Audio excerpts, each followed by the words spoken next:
I swear, there was something outside my window. From the Andre 128.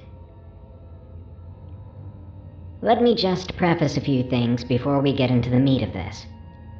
I'm currently 21. I used to live with my grandma, but things at the house got too crowded for me. Late last year, my friend and his mom allowed me to stay at their place. I've known them for quite a few years, and I've always been super close with them, so I consider them a second family. Things were going pretty good.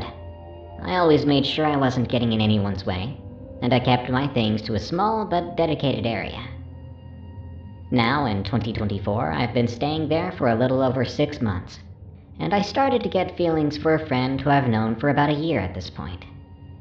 It turns out she also had these feelings, so things started getting a little bit more serious, and we officially started to date.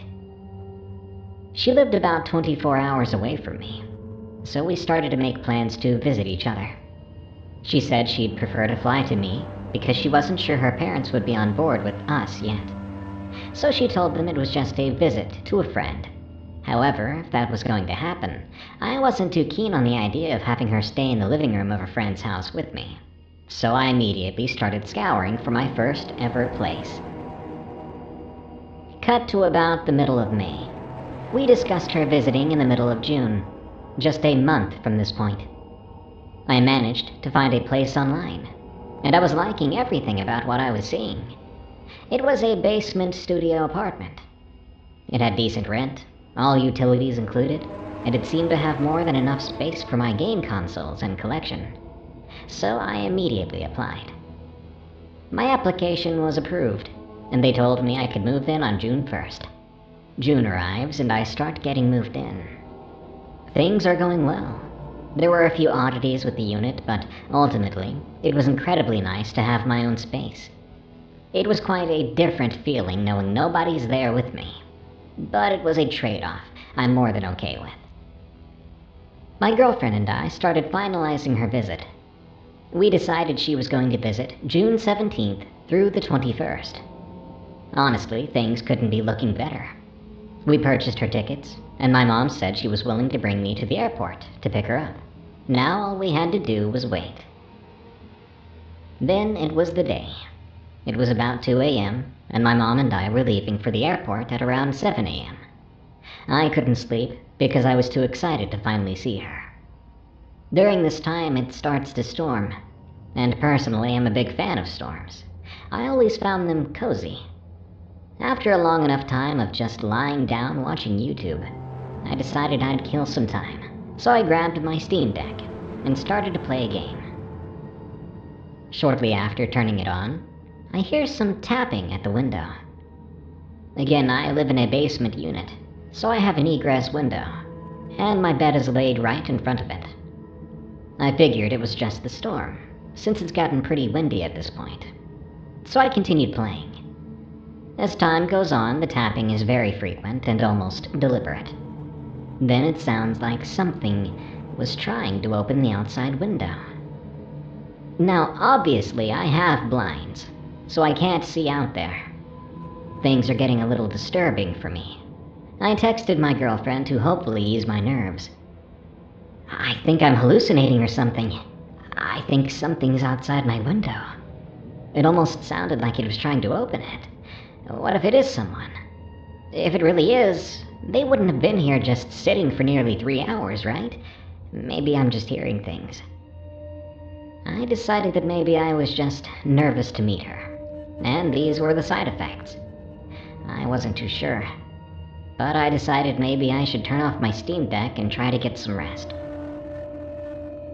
I got maybe an hour of sleep and woke up, unable to go back to sleep. I listened and didn't hear the tapping or anything out my window anymore, so I decided to once again pick up my Steam Deck and play something. Less than 2 minutes in, it starts happening again. Tap, tap, tap, tap. This is starting to really freak me out. There was absolutely nothing for the hour I was just trying to sleep. So what was going on? I decided to test if there was really something there. I turned off the screen, waited for about 5 minutes. No taps. I turned it back on, and the tapping started again. Now I was certain this wasn't just a tree branch or an animal. There was something more out there. I decided to slowly slide off my bed, go to my chair across the room, try to call a friend.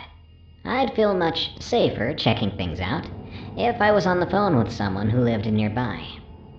Unfortunately, no one was up. I tried my mom and my grandma too, but nobody was picking up.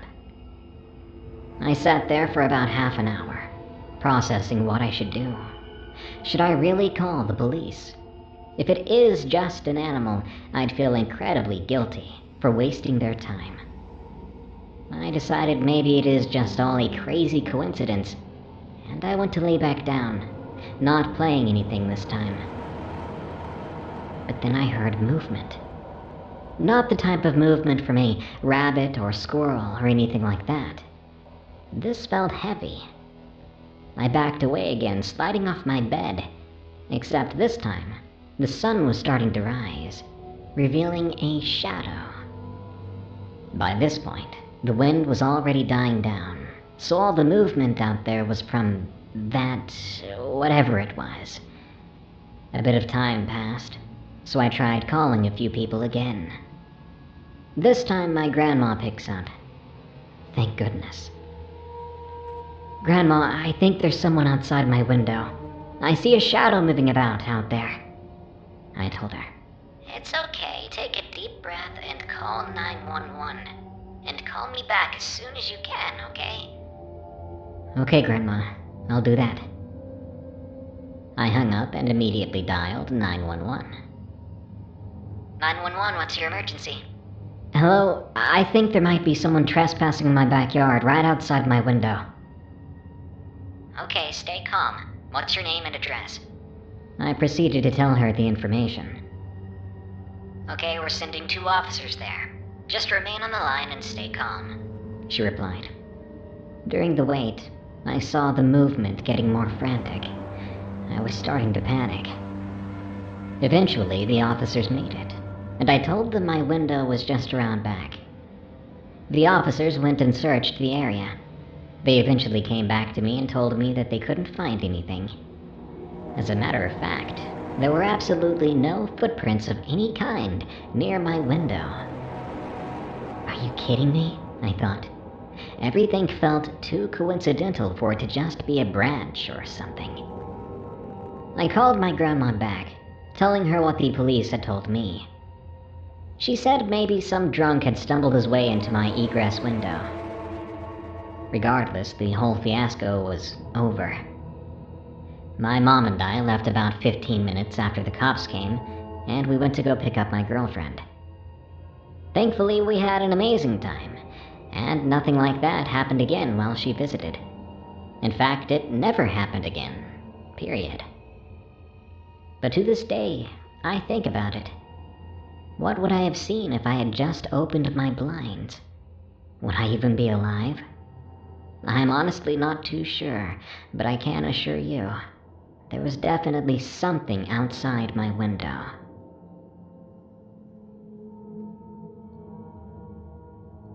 My dear friend Raylan. From It's Peyton 101. In 4th grade, I met my best friend, Raylan. We instantly became close. When high school rolled around, everyone thought we were together, although we weren't. We did everything together, and absolutely could not be separated. Those were the good old times, when he was still alive. We were best friends until we were 24, about 3 years ago. One day we were hanging out at his place, and we heard the window shatter into 1,000 pieces. He insisted I stay in his room while he went to check it out. Not even a minute later, I heard gunshots, and I knew for a fact that he didn't own a gun. I came running into the living room, only to see nothing but Raylan's practically lifeless body on the floor, lying in a pool of his own blood. I remember screaming. Instantly I ran to him, praying that he wouldn't be dead. I could barely see him breathing if I did at all. I called an ambulance and the police, begging them to hurry, desperate not to lose my best friend. I was also enraged at what the intruder did. Someone had shot Raylan. Someone had tried to kill him. And for what reason? The police and ambulance came as fast as they could. Raylan was rushed to the hospital. The police searched and searched, but just couldn't find the intruder who shot Raylan. I'm so deeply mad, even still, that they couldn't find him. I don't know why he had to be killed, why that person did it, and I'll never forgive them for what they did. This happened a while back, but I still miss him so very much. When Raylan was in the hospital, barely able to move, he was able to tell me something. I wish things didn't happen this way. I'm sorry, Peyton. Don't forget about me. I swear on my life I'll never forget you, I told him through sniffles, alongside tears and a shaky voice. He gave me his favorite necklace, so a part of him could stick with me forever. I still wear it, and I rarely take it off. Raylan was my everything, so it felt like a part of me fell apart when he passed. Around a year later, I was at home alone. I don't remember what I was doing, though. Suddenly, I heard my front door open up.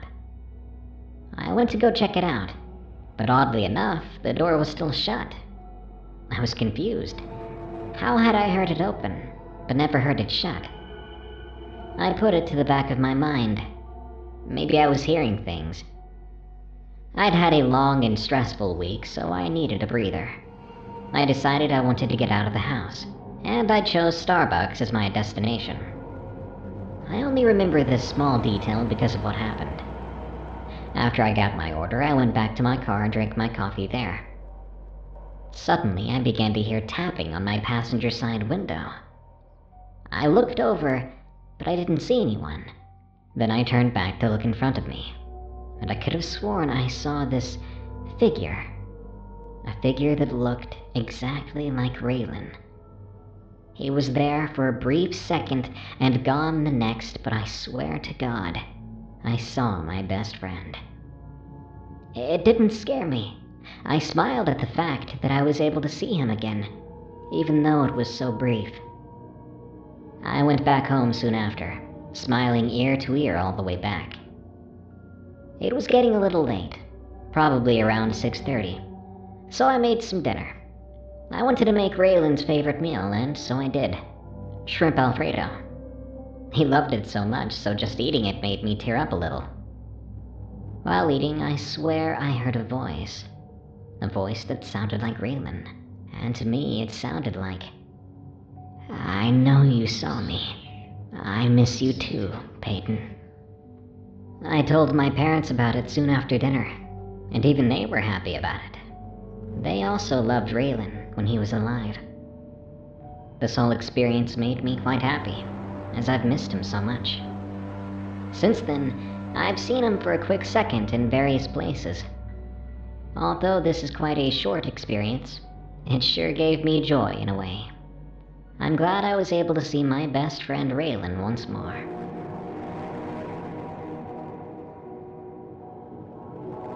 Werewolf encounter in a remote neighborhood. From Anonymous 419. This story started when my best friend E first moved into her new house. She invited me over before school started again, so around late August. We planned to sleep outside in a large tent that could fit up to 20-ish people, in a little clearing in her backyard. Mind you, she had a really big backyard. We were enjoying the day, exploring and swimming, eating a bunch of junk food. It was getting dark, and we, alongside her parents and grandmother, went to start a bonfire in the fire pit. We collectively went searching for twigs and sticks. We soon came back with a big pile of sticks and twigs. When it was completely dark, we had a large fire going, and E and I were making s'mores. Soon enough, her grandmother left, and her parents went inside for the night, leaving us to have to go to the tent. Of course, we didn't go straight to bed, since that would be boring. So we played some games and ate more snacks. We were casually being silly when, all of a sudden, we heard twigs snapping. We shook it off as a nocturnal animal of some sort, then went back to playing our games. Not even 2 minutes later, we heard footsteps, but they were practically running. The closer they got, the more we realized this was not an ordinary animal. These were very heavy. It sounded like they had come from the roadside, due to them being so extremely close to us. We were shaking, scared out of our minds, but then we heard it run past our tent. Then we were confused and scared. Now, we had been pretty careful to make sure that we didn't leave anything out from previous activities outside the tent, so we didn't quite know why this animal was in a rush over in that direction. We had a small window that we could look out of, but we weren't too sure if we were going to be able to see a whole bunch, due to where our tent was set up.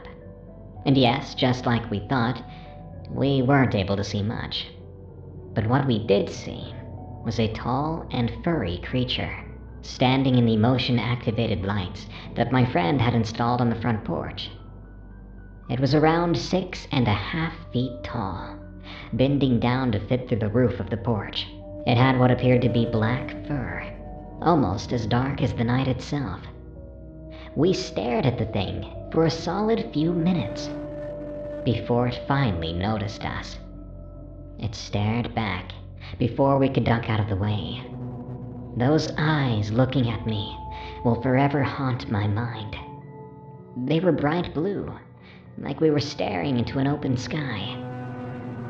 After it had noticed us, it didn't run towards us, but instead began to run away from us to the road. We were horrified, and we planned on going back inside. E and I didn't instantly go in, since we were still as shaken as ever. We went in an hour and a half later, when we knew it would be safe. We just covered E's window and tried to get some sleep.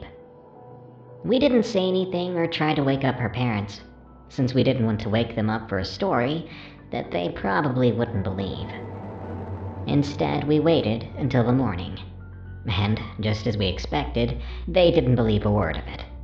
I was thankful I had plans with my brother that day, so I wouldn't have to witness that creature again.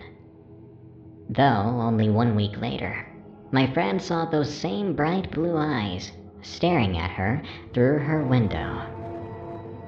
I don't care if anyone believes this story or not. From what I know, this world is not what you might expect. What can I say?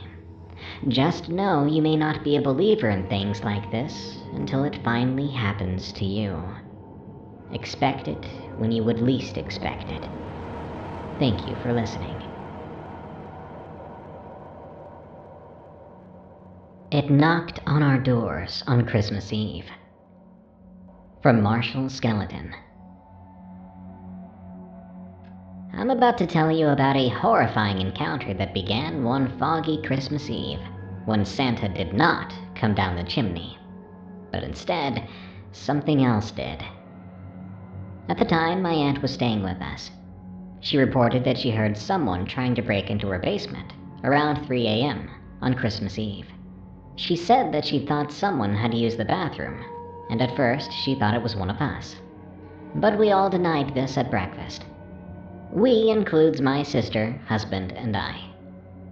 Auntie said that the person trying to break into her room rattled her door handle and tried to walk over to her bed, scaring her to the core.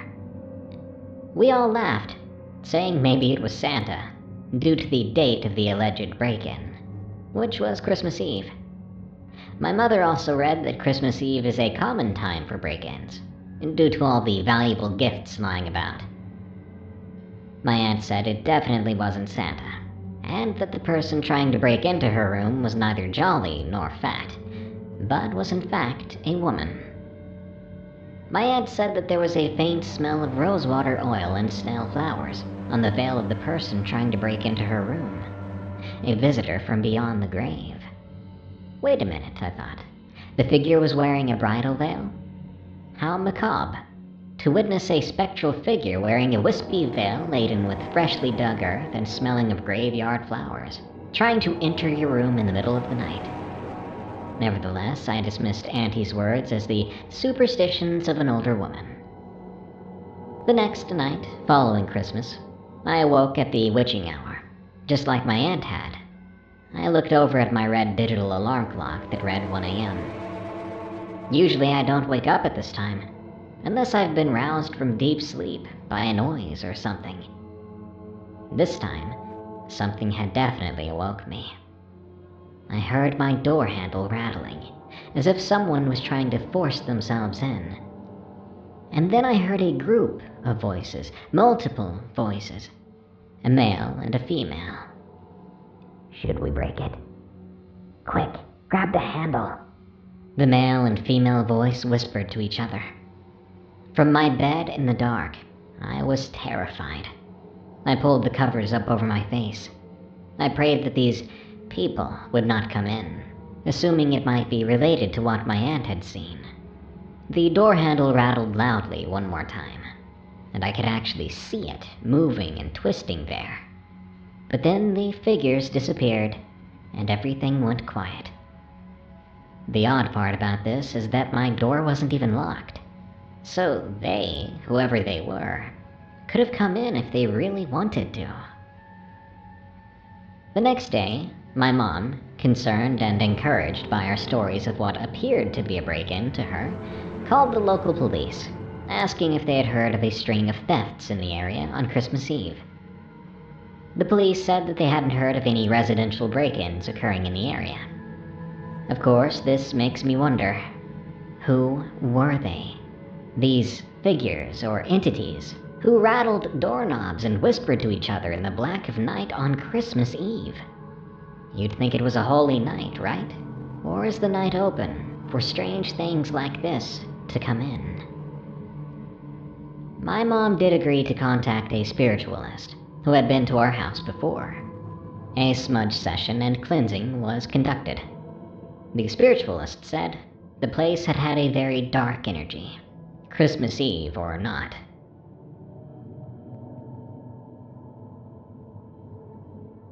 There's a skinwalker in the forest. From Zinks. Before I begin this story, I want to say that this has been my first encounter with anything paranormal, and I live in central Czechia. Please correct me if I say the creature is some other folklore creature, because it's just what it seems to be. This story happened around 2022, in the late summer. I was outside with my friend riding our bikes, as we usually did. He mentioned to me a small forest where his friend had thrown a party a few days ago. It was around 20 minutes away from where we were, and we decided to go there together. At the time, it was 3 p.m., so we had all the time we needed, really. It was summer, after all. My friend, we'll call him Jay, and I went through the roads of the city and into a more rural part of the state I live in. Since there were no cars on the downhill road, he and I went as fast as we could. So instead of having to go for 20 minutes, we managed to get there in about 12. I was an adrenaline junkie back then, so the feeling of riding downhill on a bicycle at 50 kilometers an hour was a great experience for a kid like me. We stopped at a small opening by the road. It led to a tree-covered path.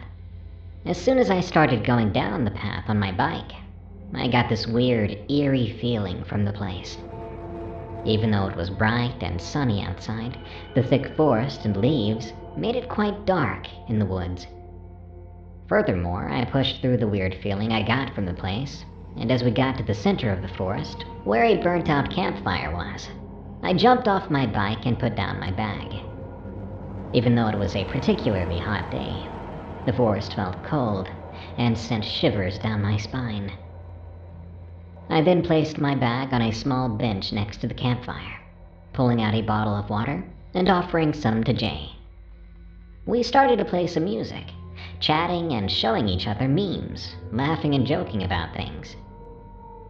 I then showed Jay my knife that my cousin had given me for my birthday earlier in the year. He thought it was cool.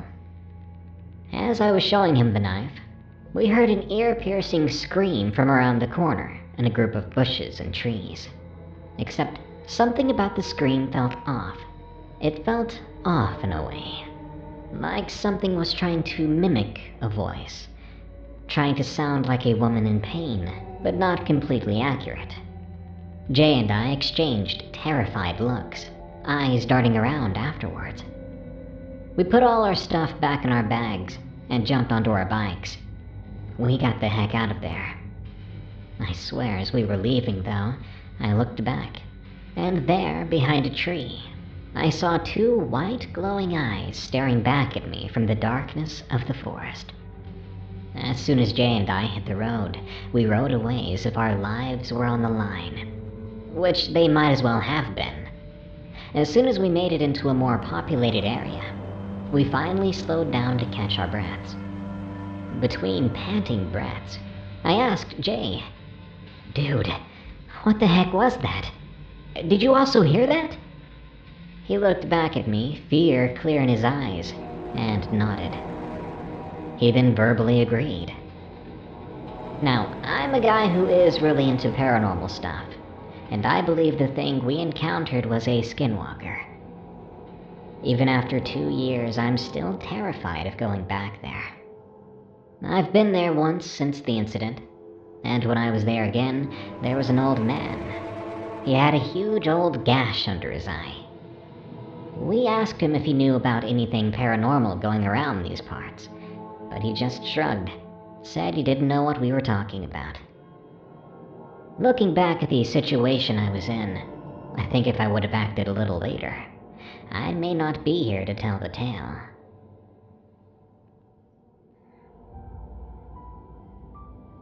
Two stories from Medzi. The Candle Circle. I know the story I'm about to tell you is going to sound similar to what you might see in movies, but it really happened to me. This event made me realize some fictional movies have more truth to them than what you'd think. Back when I was around 16 or so, I was obsessed with the occult. Scary movies, unexplained footage, ghost hunting shows, you name it, and I've seen or heard of it. I had a friend with similar interests who enjoyed watching scary movies with me. One day we were home alone after school at my house. We decided it would be fun to light a circle of candles and see if we could make contact with any spirits. We decided my room would be the best place because I only had one door and 2 windows that would need closed or covered. My room was on the 2nd floor, and he had to go through my little sister's room to get to mine. It was a bonus room built above the garage. We lit a large circle of small candles and sat in the middle. We held hands and chanted for the spirits to communicate with us while we recorded everything with our phones. For a while, nothing happened, and we just sat and stared at the candle lights. Suddenly, the candles began to flicker and move. At first, we tried to blame each other.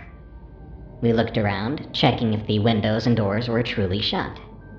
We even went as far as blocking the slit under the door with towels before we began, so we knew there could not be any drafts. Suddenly, the candles blew completely sideways in a perfect circle around us. My friend thought it would be cool to ask questions and give the spirits directions on how to communicate with us. She said something like, "Move the candles to the left or right for yes or no."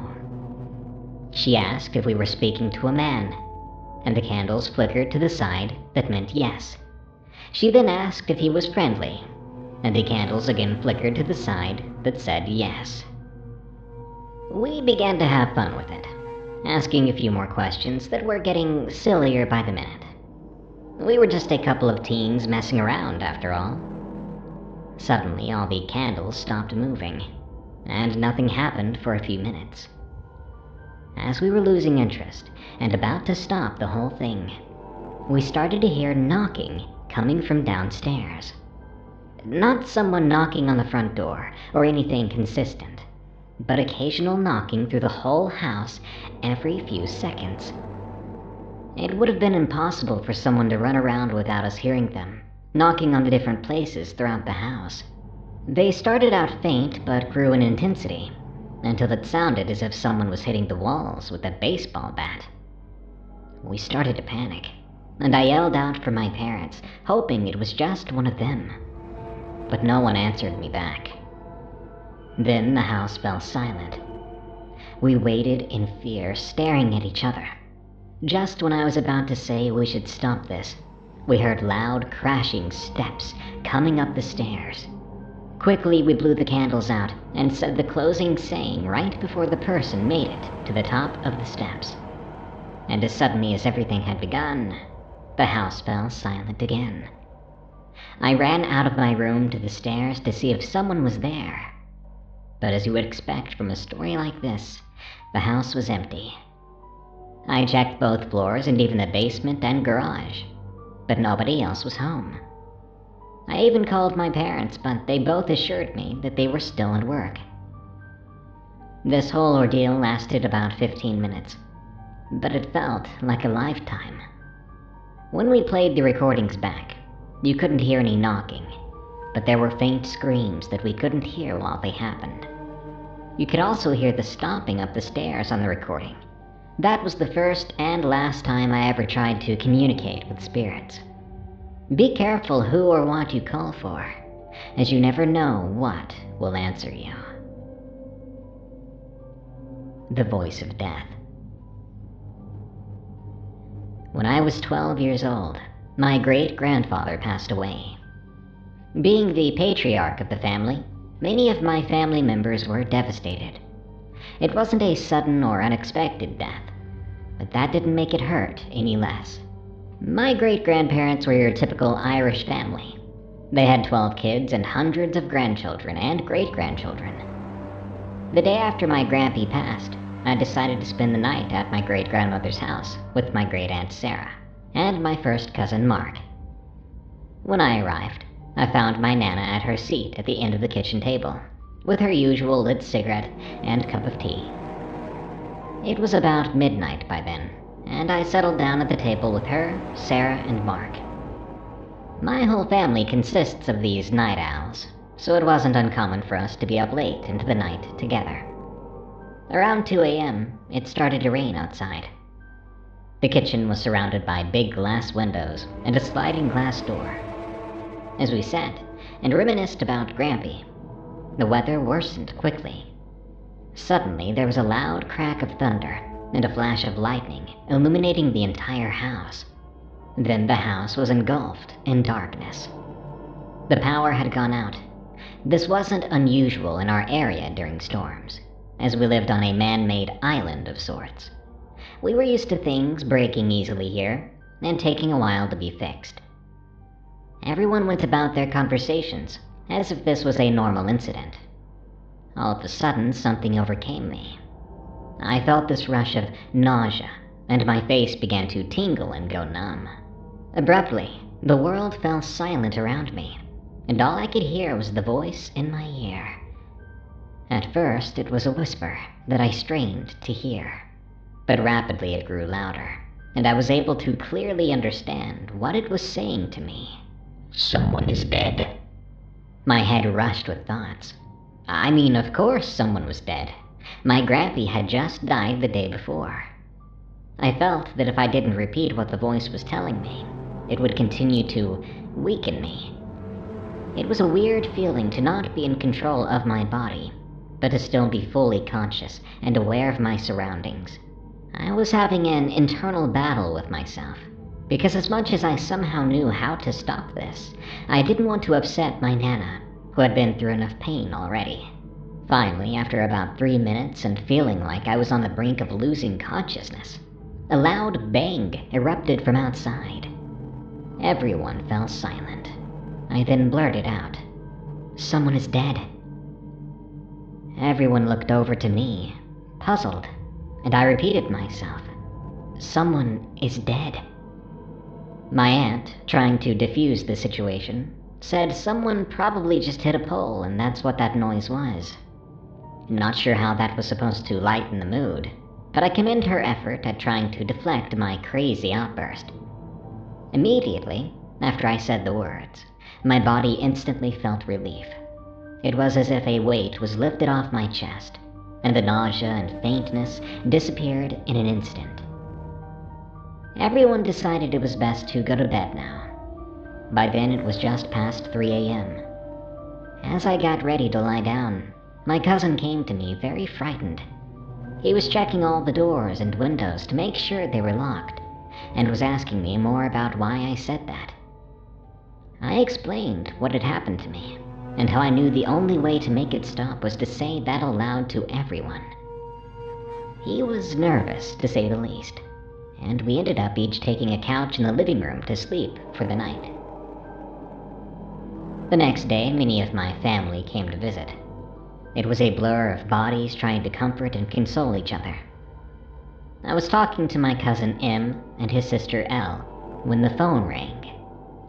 My Nana answered the phone, abruptly letting out the most devastating cry I have ever heard.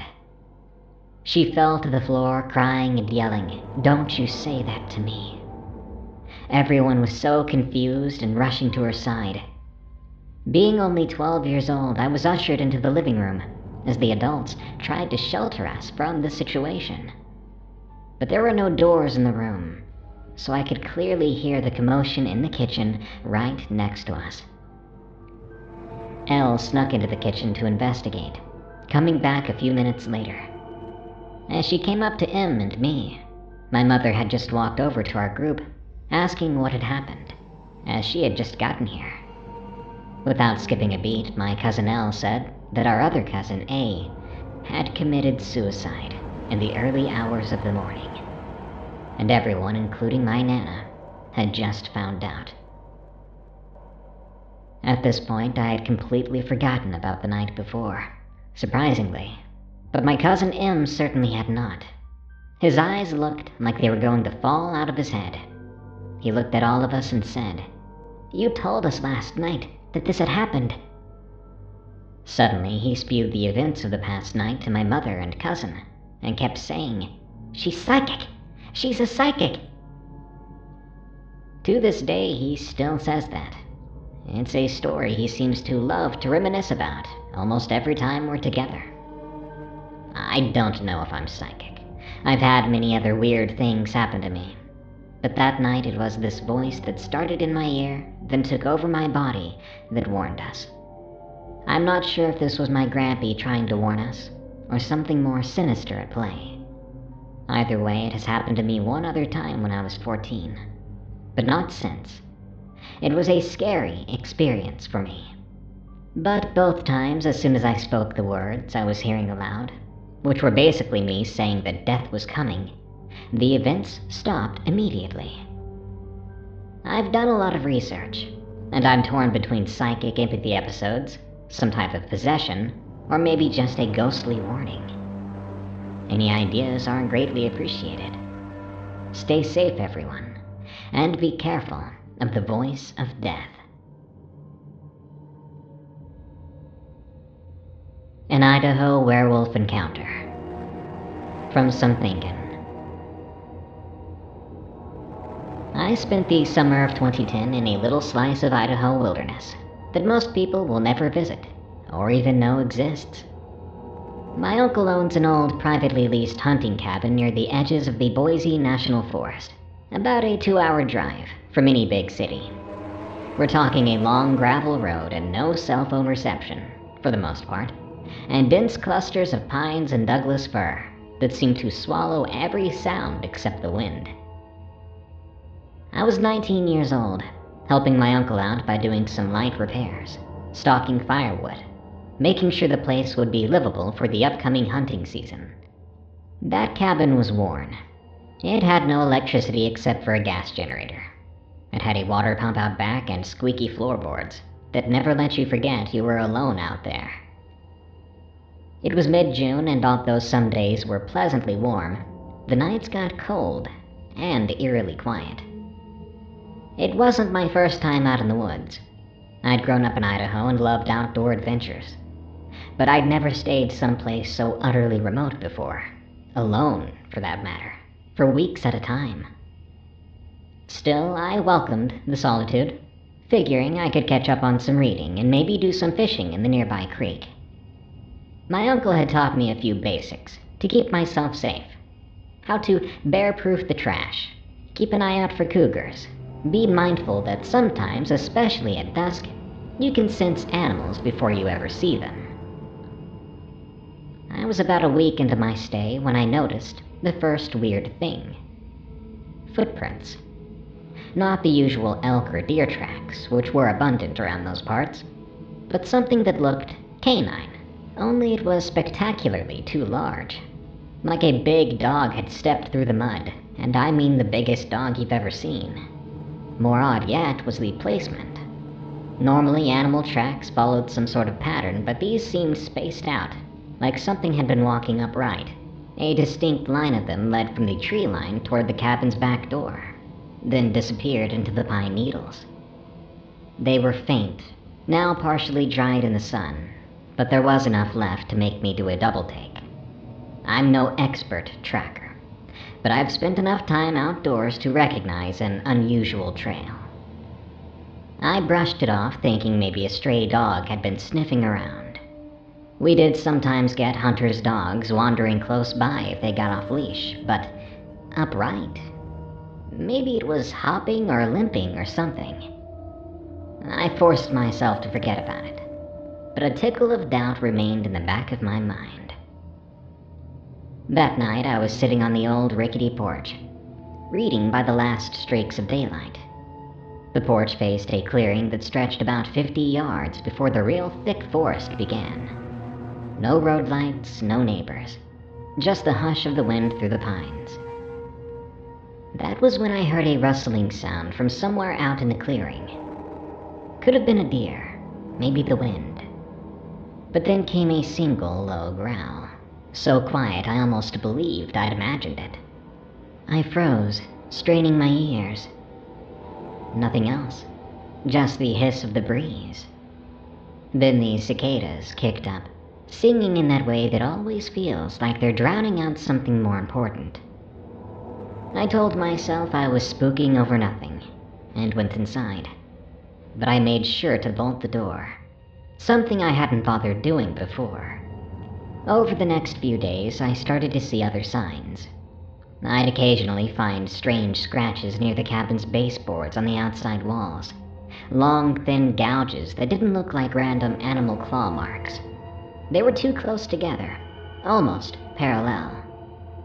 One evening, about an hour after dark, I had the generator running, so I could heat up some soup on the electric hot plate. I then heard a hard thump on one of the porch posts. Grabbing a flashlight, I peeked outside through a side window, thinking I was about to see a bear rummaging around. Instead, I caught a glimpse of something tall, a canine shape silhouetted against the moonlit clearing. It was there for a split second. Then it shot off into the darkness, too fast for me to even process. My heart skipped a beat and I quickly shut off the porch light, killing the generator. I stayed crouched by the window, listening for movement.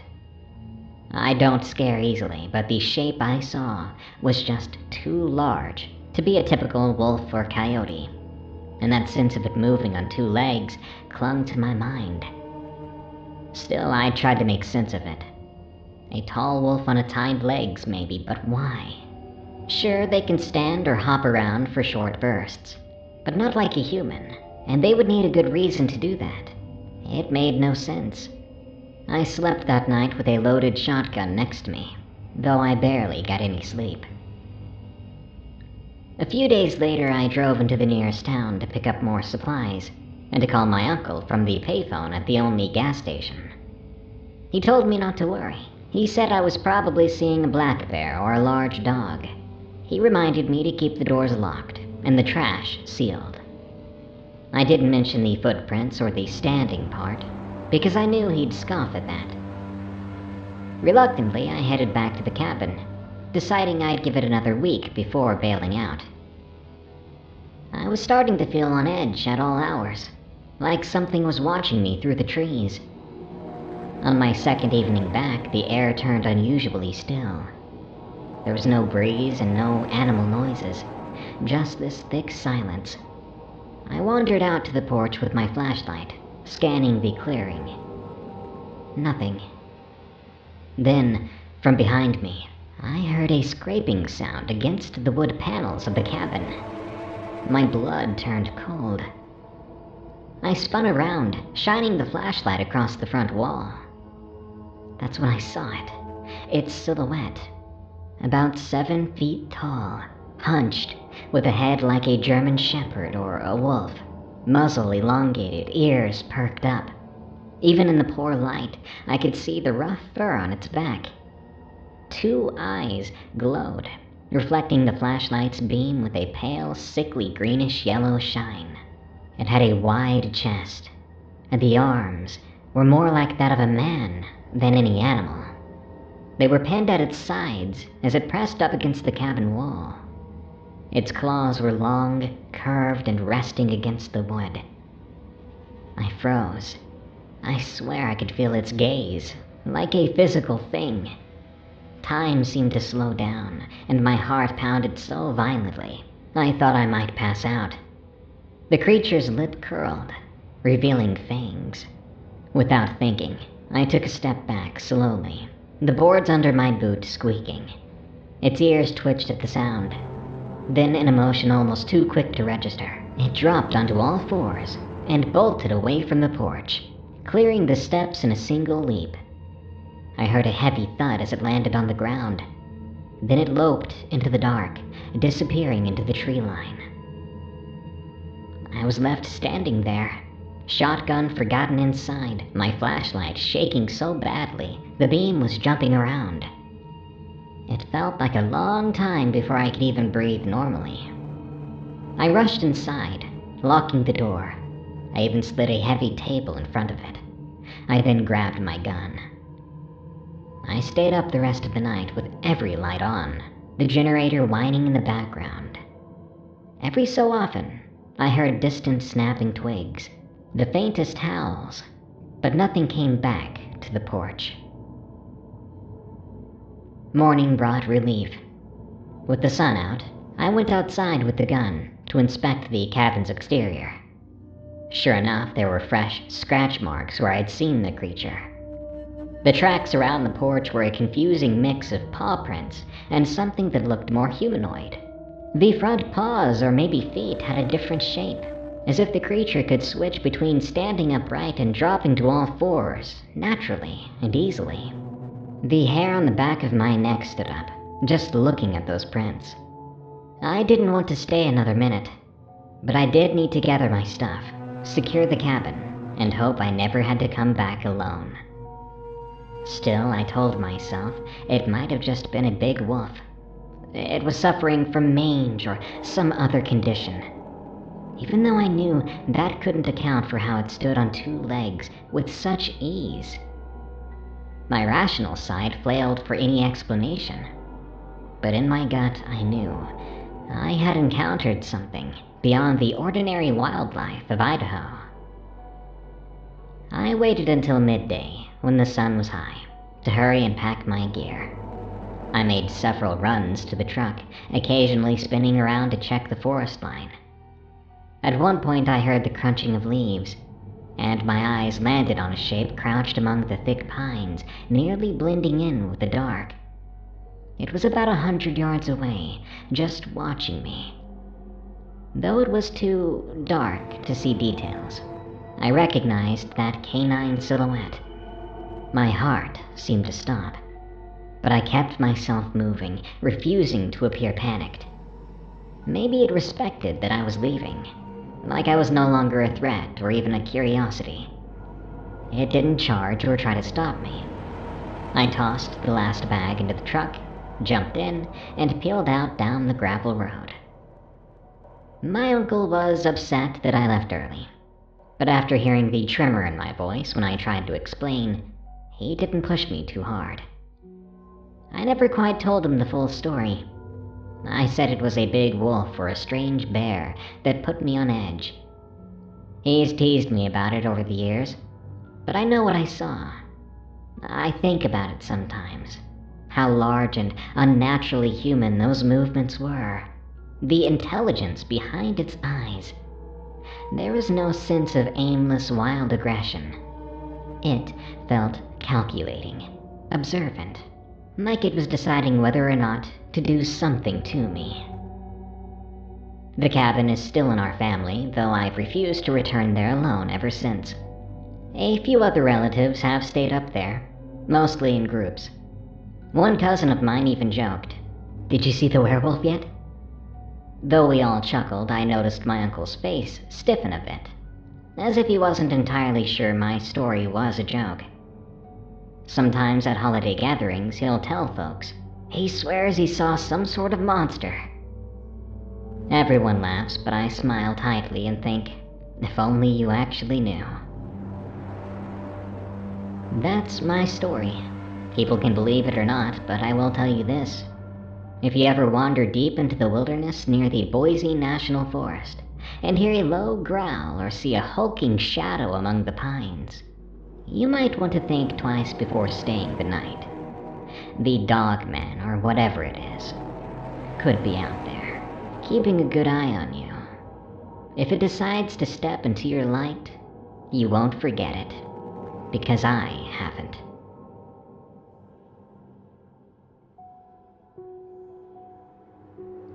The House Behind the School Grounds.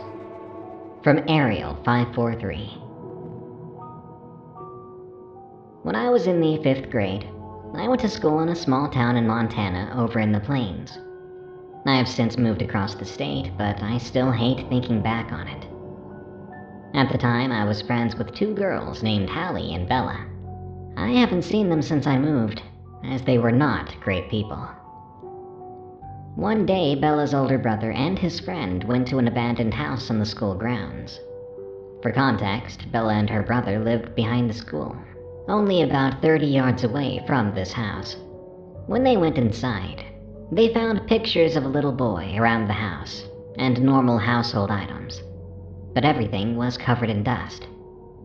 The 2 boys saw a check on a table, and when Bella's brother tried to grab it, he felt a pain on his back. Later, they found scratch marks on his back.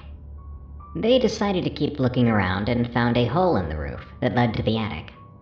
Something was looking down at them from there. I never got a description of what it was, and I'm glad I didn't. The next day, Bella told me and Hallie about her brother's experience, and the 3 of us decided to check it out ourselves. I remember it was a Thursday. We didn't have school the next day, so that's when we went to the house. The boys followed us there and told us they had locked the doors, though we later learned they never did. We didn't immediately go inside, not just because they told us not to. We wanted to walk around the house first, so the boys wouldn't see us enter after they left. We started at the front door and began walking to the other side.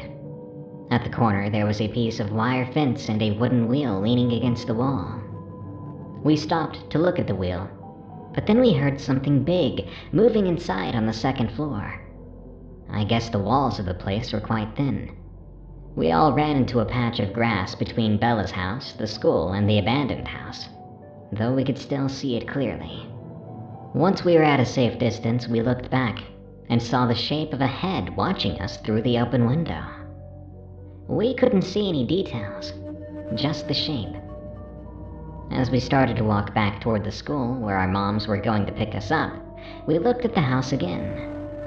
The head was gone, but in a different window that was boarded up, we saw a white hand sticking out. It looked like it was both waving and trying to escape at the same time. We ran again until we reached the student parking lot. Strangely, we found a line of hair ties spaced 4 to 5 feet apart, stopping at the beginning of the sidewalk against the school. We weren't sure if this was related to what just happened, as they hadn't been there before, or if it was just a student being silly. Our school was K through 12. Later that month, weird things started to happen. One day at school, Bella heard something big walking on the school roof while she was in the bathroom. Later that day, it looked like something had kicked a thin border decoration off the roof, as it was now hanging off. Bella also heard a door open in her house when she was home alone. I never felt unwatched in my home anymore. I have one more short story. A couple of months before or after that event, I can't remember which, my sister, mother, and I were sleeping in my mom's room with our 2 Cocker Spaniels. My grandmother was asleep in her room. I was the only one awake besides the cats and dogs. I heard footsteps in the kitchen, but they were too light to be my grandmother's. The cats never came downstairs. We didn't have my current cat yet, and both dogs were in the room with us. I woke my mother up and told her, and she said, "It's just the dogs. Go to sleep," before going back to sleep herself. I personally think it was my great-grandmother. She had died in that very house a couple of years ago. I wonder if she was the presence I felt watching me too. Sadly, we had to leave that house shortly afterward, so that town was not good for us.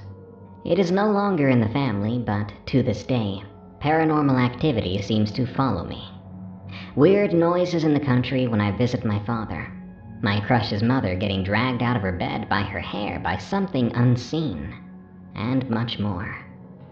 So if you're in a small town and you start to hear rumors, believe them. It's always nice when my favorite monster makes an appearance or two. Werewolves and dogmen, that is. Heck, maybe they're different creatures, but they're similar enough to give me the willies. That brings us to the end of this episode of Unexplained Encounters. If you're listening on Spotify or Apple Podcasts, it's January 1st, 2025. Happy New Year. Let's make 2025 the year of plentiful fears and fewer failures. Thanks for listening to Unexplained Encounters into yet another new year. I'm Darkness Prevails. You should follow me on X at Dark Prevails to see my hottest takes, like my love for dairy and my fear of looking up. Help us keep Unexplained Encounters afloat by following and reviewing us on Spotify, Apple Podcasts, or your favorite podcast app. Better yet, get exclusive members-only content and remove all ads by signing up for eriecast.com/plus. If you want some new merch, head on over to eriecast.store. Until next time, stay safe out there and stay creepy, because this world is a strange one.